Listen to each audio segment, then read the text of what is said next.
뭐라고 하셨죠? 예수님이 나는 길이고 진리고 생명이다. 당신이 누구신지에 대해서 굉장히 명료하셨어요. 망설임이 없었어요. 내가 하나님을 한번 봤으면 좋겠는데 이렇게 말하면 너가 보고 있지 않냐 이렇게 말했거든요. 예수님은 뭐냐면 정체성이 뚜렷하신 분이에요.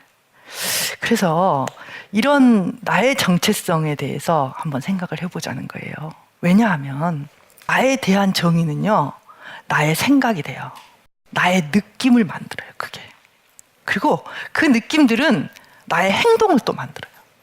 그러니까 이 조그만 씨앗 같은 거예요. 뿌리 깊은 나에 대한 정의, 그것들이 나의 행동과 삶의 태도들까지도 결정할 수 있다는 거죠.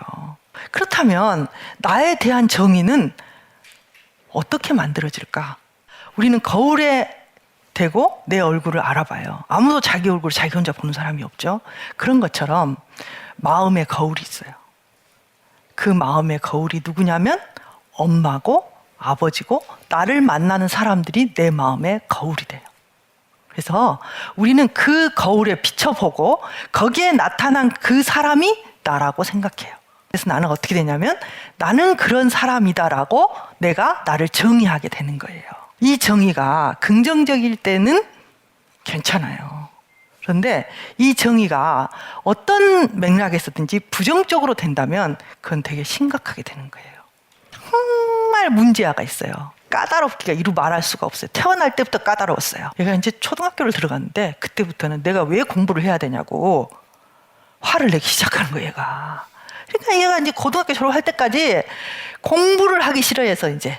근데 공부를 안 하면 괜찮은데 이제 뭐 노랑물도 들였다가 빨강물도 들였다가 이제 별짓을 다 하는 거죠. 예민하고 재능 있는 아이인데 나타나기는 그렇게 나타나는 애들이 많아요, 여러분. 근데 이제 이런 애들이 좀 엄마가 정서적으로 좀 안정이 안 돼 있잖아요. 그럼 이런 애들이 나중에 이 마음에 병이 걸려요. 자기 예민성과 이런 것들을 못 받아주니까.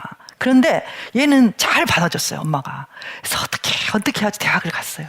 알바를 하기 시작했어요. 영어 학원이었는데 얘들을 너무 잘 다루어요. 자기가 그렇게 까다로웠기 때문에 이런 애들 마음을 잘 아는 거예요.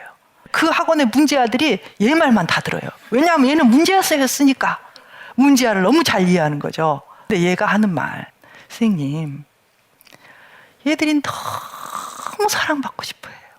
자기 눈에는 그게 너무 잘 보인대요. 누가 나를 안아줬으면, 누가 나를 쓰다듬어줬으면, 누가 너는 예쁜 애라고 말해줬으면 그걸 너무나 바란다는 거예요. 그러니까 얘가 하는 거는 뭐냐면 이렇게 까다로운 엄마를 얘가 사랑으로 길렀잖아요.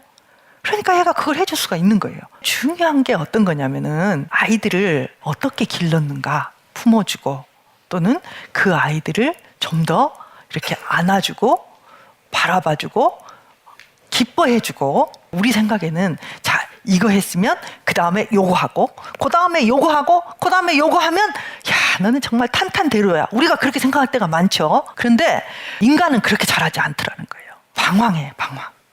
좀 잘못 생각할 때도 있고 좀 공격성이 더 발현될 때도 있고 어떨 때는 모험을 하기도 하고 뭐 이런 여러 가지 과정을 거치더라는 거죠. 우리가 볼 때는 왜 이렇게 저 쓸데없는 짓을 하지? 네. 아니 왜 아이돌에게 미쳐가지고 저렇게 정신을 못 차려? 근데 쓸데 있고 없고가 중요한 게 아니라는 거예요. 좋은 부모는 어떻게 하냐면 그 과정을 허용을 하더라는 거예요.